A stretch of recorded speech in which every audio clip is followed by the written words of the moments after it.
Hello, Bill Molyneux here for Bill's Wargame World, and we are getting ready to play the third day of Battle of Gettysburg, Rummel's Farm, otherwise known as East Cavalry Battlefield.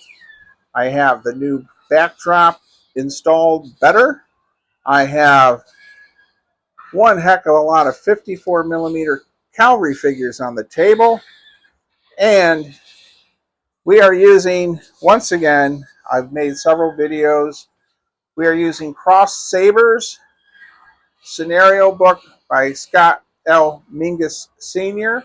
This is available on Wargame Vault, and it is an incredible resource material for the entire campaign of Gettysburg. You don't have to be a miniature wargamer to use the scenario book. It has just incredible information. But we're going to talk about you watching this video. I need to say that Goober the Traveling Bear has, we're at $142 and we're switching the camera, closing it on Goober. That's the envelope to send the check to the Gettysburg Foundation. So the last week of July, we will close out the account for YouTube money that all of you are watching, and hopefully I'll break $200 or $300. We're at $142 now. All right. Well, I'm going to pause the camera here and just go over the battlefield quickly, and then we're going to get playing. We're using the same rules, Gettysburg soldiers, 54 millimeter. And hold on. All right, directly in front of you is the Rummel Farm. This is the Hanover Pike. This is the road going from Gettysburg to Littlestown. I actually owned a home off of this road in Bonneville, Gettysburg, for over 20 years. Parts of this battlefield now has a trailer park on it. East Cavalry Battlefield is not visited as much. So if you have an opportunity to go to Gettysburg, check out East Cavalry Battlefield. So our Michigan Cavalry is out there. We have General Custer here. And Scott Mingus' scenario book, I did my best to duplicate this the best I could. General Greg is here. We have dismounted Union Cavalry over here. We have a couple 3-inch rifles. And way over in the far flank is our Maryland troops, Maryland Regiment. And we're going to have some fun with General Custer and come on, you Wolverines, like Earl Flynn. And please remember, Bill Molyneux war games are meant to be fun and not as serious. We're still living in 54 millimeter world with Donald Featherstone for rules and so forth. Let's go check the Confederate lines. Well, here we have General Stewart himself. We have a mixed battery. The Whitworth gun is again gifted to me by Mr. David M. And that gun is a 3-inch rifle for today's game. And I'm going to pull up the camera. I'll pause here. All right, get the camera more stabilized. I used every bit of fencing I had to put this together. Not all of it is painted. I'm sorry. But we have a couple regiments of dismounted Confederate cavalry here. And then we have our mounted cavalry. And this is really the most I could put on the field. And I do have about 300 mounted 54 millimeter cavalry for Custer's Last Stand, which you may have heard about in one of the previous videos. Our Confederate left flank is guarded by this dismounted cavalry regiment here. And then we have another battery of 3-inch rifles. So we are using Scott Mingus' scenario book. And please note, I did the best I could to get the gist of this battle. His book is made for 15s and 28s. You have to use your imagination to make this work for 54. All right, I'm going to get ready to start rolling some dice. I hope you're going to enjoy this. And I've had several people ask me to let the camera go. So we'll see what happens. And I think the new backdrop looks really good. Oops. So, all right. There's the new backdrop. And we're going to set the camera up in the corner. All right, roll the dice, and our Confederates get to move first. Don't forget these rules, once again, are the Gettysburg soldiers rules. I quite often use brother against brother, and I've used with hot lead and cold steel. But for this campaign of games, I've been using this set of rules. And once again, you do have to modify it a bit to make it fit for 54 millimeter. All right, so our Confederates are moving first. I did change fences are down to costing 1 inch instead of 3 inches. In the previous game at both Wrightsville Bridge and the other battle of the first day's field, all those fences were costing a ton to move constantly. All right.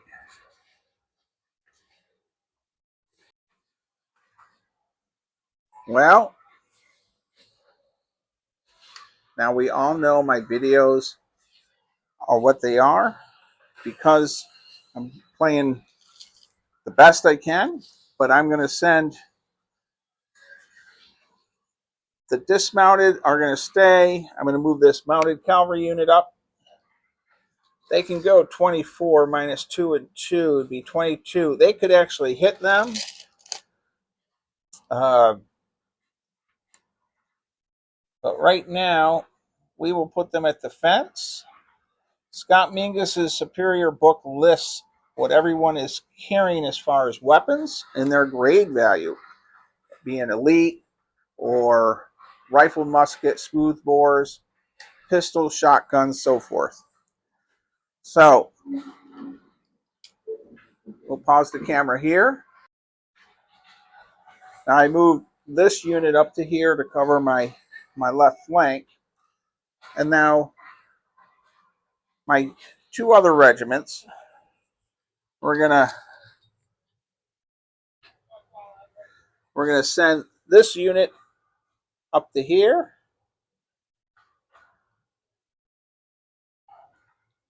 And we'll move this figure to this side and him to there. All right. And then we'll send this. We're going to lose inch for the. And then this unit's coming up here. So we're going to get ready to take on Custer's Michigan Wolverine boys. And then I think what we'll do is we're going to bring Jeb Stewart down to there. Now the Confederates are a little outnumbered, but they have more artillery right at the beginning of this game. And I don't know how this is going to play out. I do want to mention many of these figures were painted by the great Jim Shaw of Gettysburg, Pennsylvania. And really appreciate all the hard work he did in helping paint all these figures over several years. And also some of these were gifted to me from Chris Palmer of the Hawks. All right. So our Confederates are done moving. And we do have some reinforcements for both sides later on. I'm going to pause the camera, or should I let it go? We'll pause here. All right, everyone. I got the camera set up over there, and we're going to do 3 You change once in formation.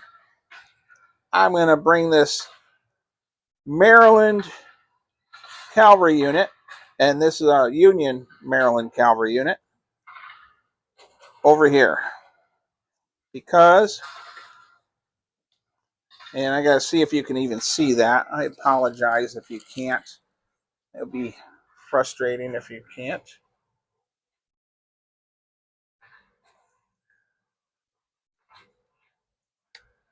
So we got to pause the camera. So I moved these guys down here. This is the Maryland Cavalry Regiment. Our Confederates are going to come in on them. I'm hoping next turn for the Union to move first, form line, and try to go after the rear of the Union line and that, or Confederate line. That's my hope. Now, we'll move our camera down a bit.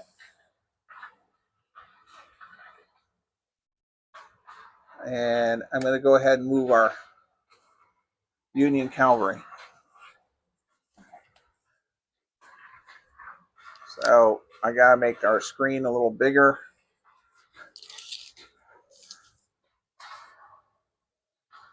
So we're going to put this unit out here to threaten the Confederate dismounted cavalry troops out there.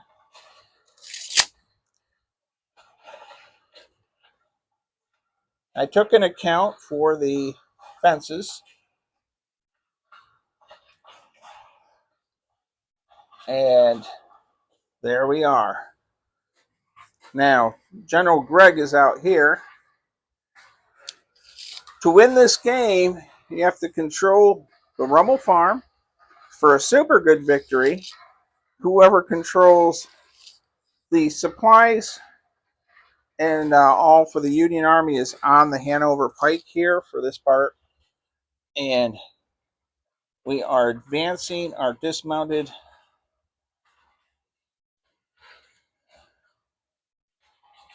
cavalry. We'll put them like that. And we're going to leave them as reserves. And right off the bat, we're not going to do the bugle call, but Custer is going to send in, he's going to send in his Wolverines. We're going to think it's the 5th or 6th Michigan. And even with the fence, we have plenty of movement. And we're going to just check them around, and they're fine. So, come on, your Wolverines. I'm not going to send Custer in yet. So, now the Confederates, however, have moved, but we will allow them to move forward 3 inches. They're not caught in the saddle. We checked them around. So we have our first cavalry action. And then Custer's men are coming in. And Custer decided not to go in with them. All right. I hope you're seeing this. And we have a little overlap. And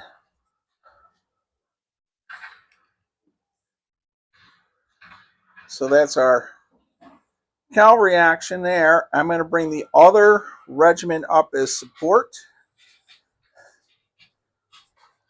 But I'm not going to go in. So we will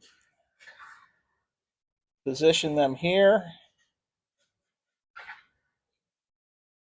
Like so. All right. So we have our first cavalry charge of the night. We'll pause the camera here. All right, everyone. We have completed our combat. I'll start right off with the Confederates there that were dismounted rolled a 12 and did 2 stands of damage and routed, I guess, the 5th or 6th Wolverine Michigan regiment. They are in retreat. I did not test those other 2 units in the back. We had very little effect in artillery, other than a fluke roll where one of the Union limbers got hit and blown up. General Gregg is fine. We tested for him. Custer is still fine. And Jeb Stuart is way over there. Now on our extreme right flank, this is where that little battle is going on. Our Confederate unit lost a whole stand, 2 hits, and had to fall back 12 inches, or 6 inches, 12 inches. I have to double check that. And then our cavalry regiment, the Maryland boys here, they also lost a stand and fell back. Grab my book. I can't memorize the results table. It's the only thing here. Yeah, retreat. So they're good. They did not rout. So that's where I'm at the end of turn 2. The Confederates are holding Rummel's farm, but not taking the Hanover Pike. Now, once again, we're using Gettysburg Soldiers rules and Cross Sabres scenario book by Scott Mingus, available on Wargaming Vault.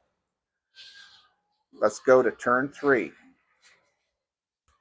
Okay, everyone, here we go. Turn 3, and don't forget, as you watch this, you are helping me make money for the Gettysburg Foundation. Goober will be delivering a Goober check. All right, let's see who's going first for turn 3. Our Confederates have a 3. Our Union get to go first. I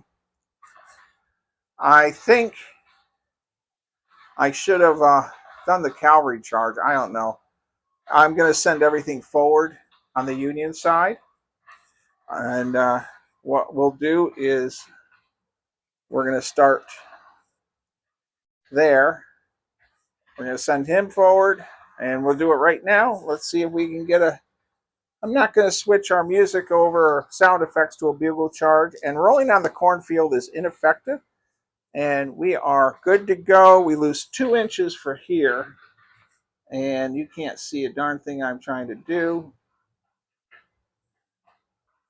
So let me see here. All right. We're going to launch from here, go to there, and we have to check our range. Let's see if they have. They're going to lose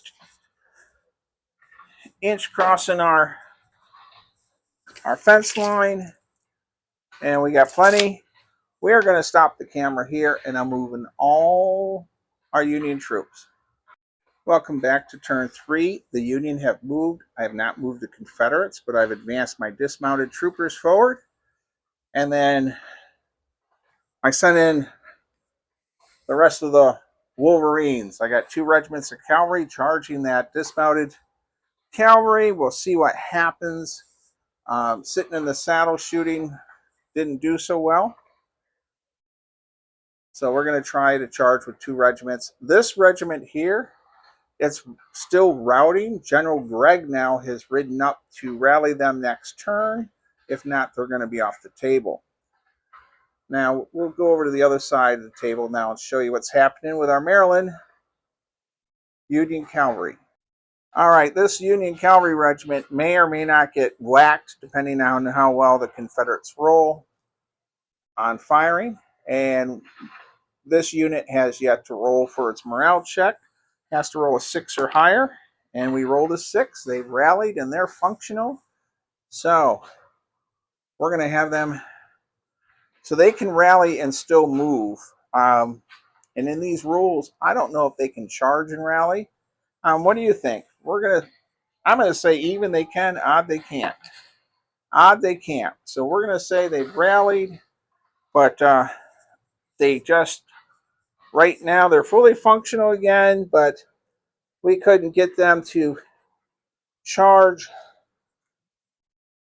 these Union troops. Kim, tell me if I made a bad decision on that rule. Larry wrote the rules. So that's what we did with that. I'm going to pause the camera here. Now, as Woody would say, this is a big Donnybrook. I'm going to take these trusty troopers, first of all, there. I'm going to charge across. I'm going to pause the camera. We're going to have a Confederate charge, and I'll get them moved. All right, everyone. We have a lot of battle action going. We have charge there. We have Confederates charging there, and the Union troops that have moved there, that regiment. We have 2 regiments charging that Confederate dismounted cavalry unit. They're armed with rifles, by the way. And then we have another charge by the Rummel farm, led by General Stuart himself. I'll move the camera. And there we have General Stuart attacking. Now, as far as the artillery, really, I think everyone's going to be doing counter battery fire at this point. Now, I'm going to go ahead and resolve our combat for turn 3. And we'll come back to you, because this is going to probably take me 20 minutes to a half an hour to roll all these dice. And we'll see what happens. Pretty interesting battle going on at the Rummel farm, Gettysburg, July 3rd, late afternoon. Well, welcome back at the end of turn 3, everyone. And my goodness, we had so much battle action here. First of all, Jeb Stuart's cavalry charge that happened here. This unit fired, pretty much routed, I guess it would be Chamberlain's brigade's regiments. And so Stuart is running back and routed. I need to get a white pipe cleaner on them. And Stuart just rolled a 1. So General Jeb Stuart is no longer with us. Oh my goodness gracious. And we haven't checked for General Custer. And General Gregg is right here. He has no issues. We're going to go over the rest of the firing. Artillery fired like mad. Really nothing effective except for on the far side of the table, a Confederate gun got blown up in a limber. And I do love how Mr. Larry's rules have limbers exploding and such. I have a lot of limbers and caissons that I scratch built. So it's nice to have them on the table and exploding. Let's get over to the other side of the table. All right, over here we have some major breakthroughs for the Union. The Maryland boys went right through that Confederate unit, and then get our camera up. And our Confederates that were at that stone wall here, they've fallen back. Stuart here is now passed away. Jeb Stuart is gone at Battle of Gettysburg. And we have to roll for General Custer, which is a 1.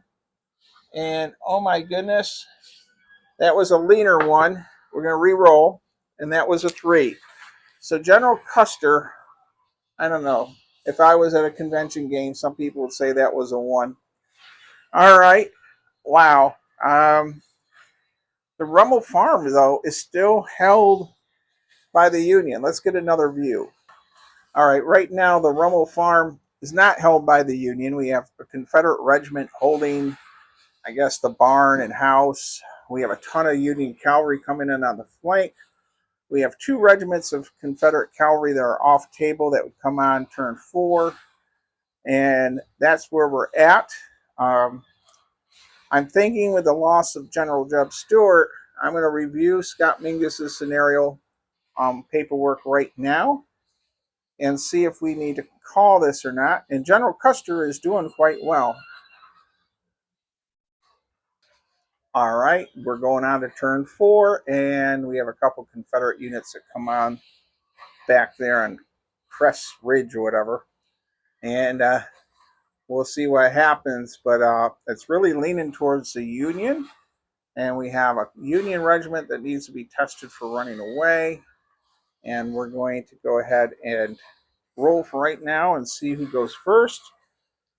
And it's a tie roll again. And the Union get to go first, which is going to be devastating to the Confederates. So my Union regiment over here needs to rally. They need a 6 or better, and they got boxcars.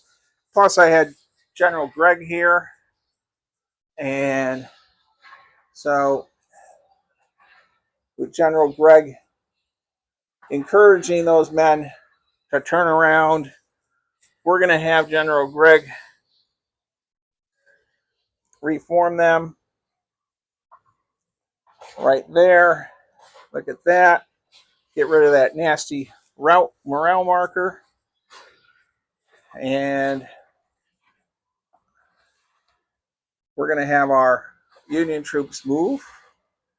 And I'll come back to you. Or, I think this is going to be the last turn. I don't see how the Confederates are going to hold, even with 10 and 10 more Confederates coming on the table.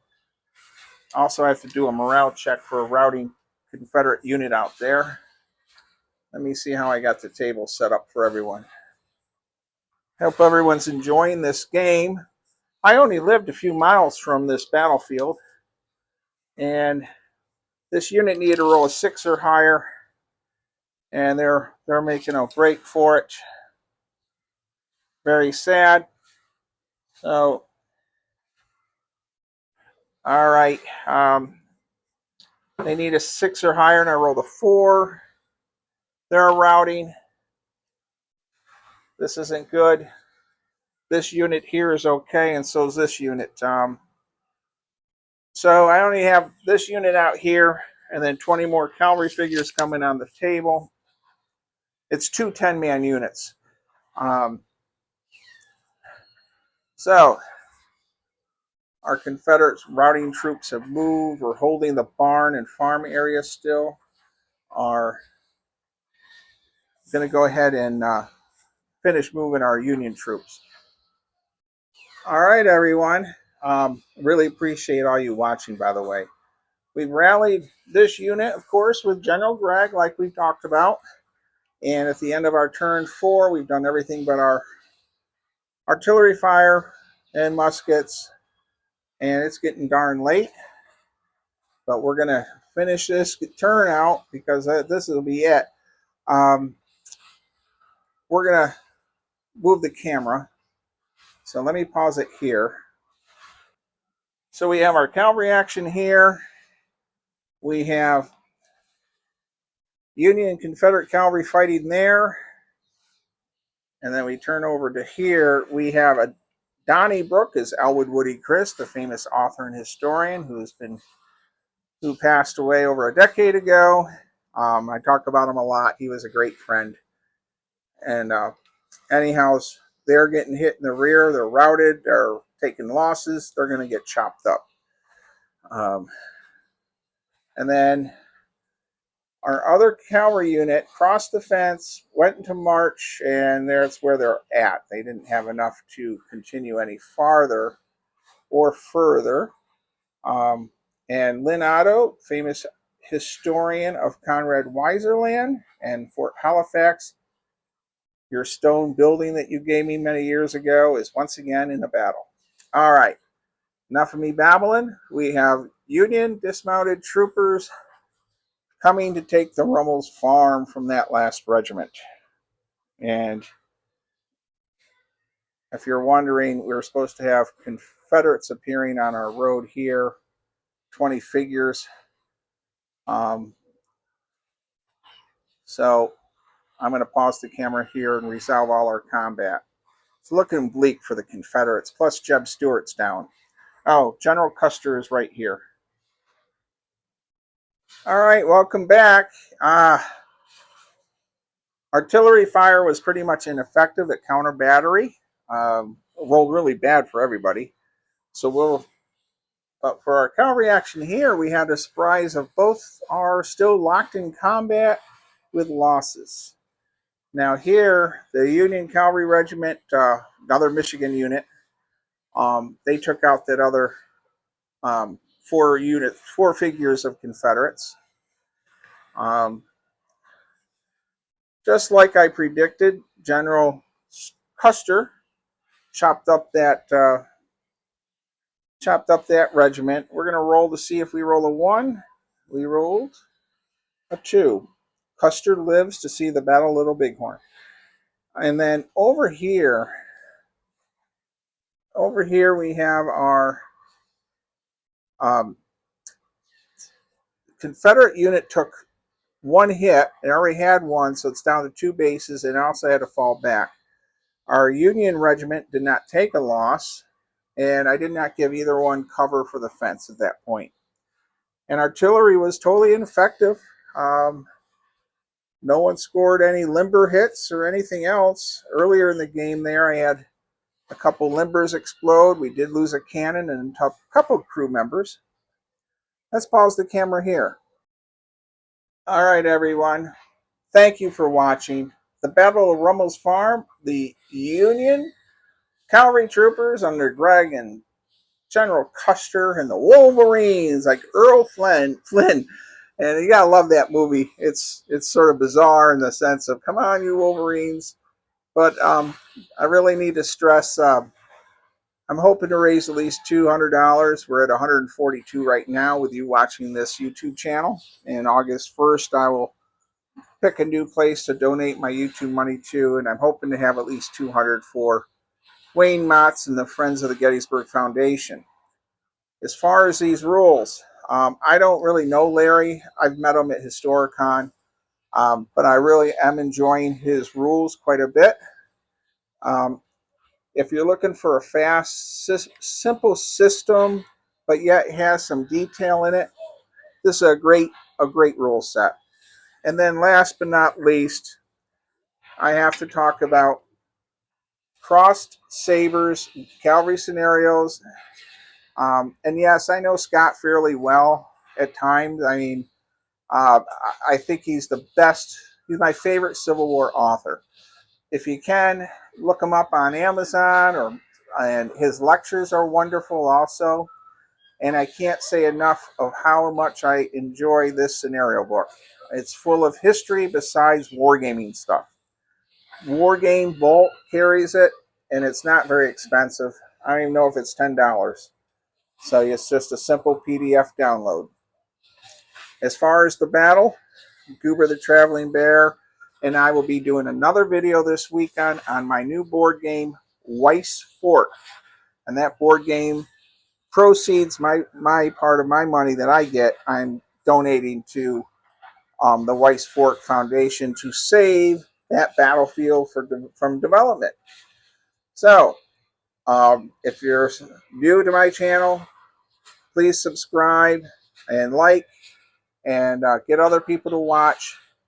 I might be a little out of the box with 54mm stuff and everything, but I'm trying to do good things with my YouTube channel. I'm trying to help with history. And don't forget, I have the history channel, Bill's History World with Goober the Bear. And we have a lot of great videos on that channel. And please help me expand that. All right, and we're going to do our standard closeout with stay safe, be kind, be courteous. Thank you for watching.